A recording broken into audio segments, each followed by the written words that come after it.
Saya temuin ada pertanyaan yang gini, emang kenapa kok nggak boleh jalin hubungan sama orang yang beda iman, beda kepercayaan, dan beda Tuhannya?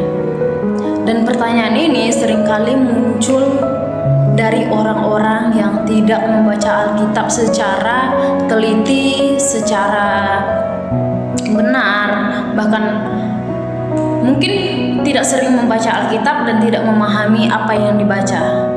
Sering banget muncul pertanyaan yang seperti ini.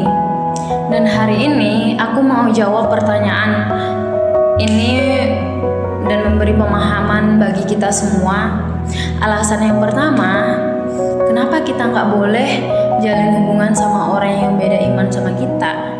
Yang pertama, Tuhan mau hubungan kita sejalan dengan iman. Di dalam 2 Korintus pasal 6 ayat 14, Paulus bilang, janganlah kamu berpasangan dengan orang yang tidak seimbang dengan kamu. Sebab persamaan apakah terdapat antara kebenaran dan kedurhakaan?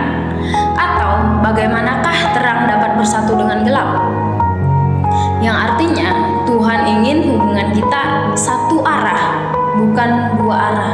Dia mau satu arah, bukan tarik-tarikan. Kalau kamu Kristen, hidupmu itu dipimpin oleh Kristus. Tapi kalau pasanganmu beda iman, beda kepercayaan, pusat hidupnya bukan Yesus. Jadi nanti visi hidup, nilai, bahkan arah doa pun bisa beda jalur. Ibaratkan kita naik sepeda, kalau satu kayu ke kanan dan satu lagi kayu ke kiri, dan ujung-ujungnya jatuh.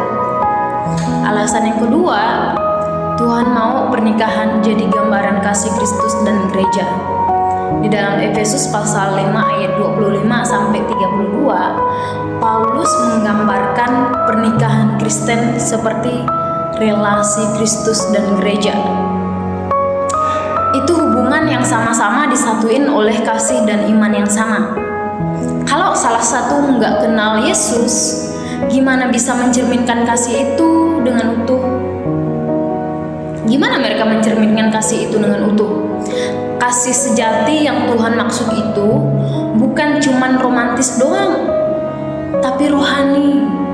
Kasih yang menguduskan, menuntun, dan juga bertumbuh bersama di dalam Tuhan.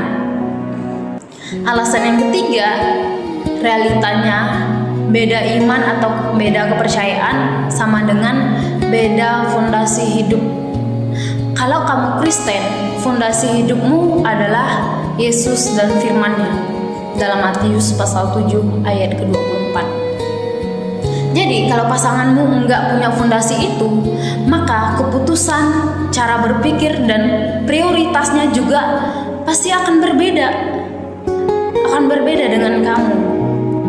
Kamu mau pelayanan minggu nih misal, tapi dia mau kamu ikut dia ke gerejanya atau ke kuil, ikuti agama dia.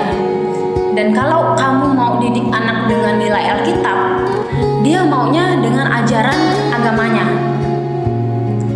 Kamu mau doa bareng nih, tapi dia malah bingung harus doa ke siapa. Lama-lama bukan cuma cinta doang yang diuji, tapi iman juga. Itulah alasan kita tidak boleh menjalin hubungan sama orang yang beda kepercayaan, karena arah hidup kita berbeda, semuanya berbeda.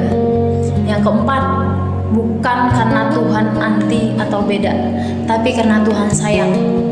Tuhan bukan melarang cinta, tapi Dia mau melindungi hati dan iman kita. Dia tahu kalau hubungan beda iman bisa bikin kamu kompromi iman atau bahkan menjauh dari Dia. It's not about Tuhan melarang kamu bahagia, tapi Tuhan tahu kebahagiaan sejati cuma ada kalau pusatnya itu Yesus. Kebahagiaan sejati cuma ada kalau pusatnya Yesus. Tuhan tuh nggak egois minta kita pacaran atau nikah sama yang seiman. Dia cuma pengen kita punya hubungan yang gak bikin iman kita itu luntur atau kendor.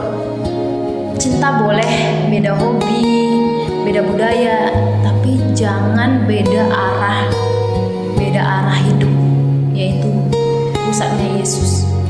Karena kalau arah kita beda sama dia, atau satu ke gereja, satu ke kuil, ya nanti nyasarnya juga beda. Jadi kesimpulannya, Allah ingin umatnya hidup di dalam kekudusan dan kesatuan iman. Pernikahan adalah simbol kesatuan Kristus dan gereja. Cinta sejati itu bukan cuma soal Christmatry, tapi juga unity in Christ. Semoga dari video ini menjawab pertanyaan-pertanyaan saudara-saudaraku yang terkasih dalam Tuhan Yesus Kristus.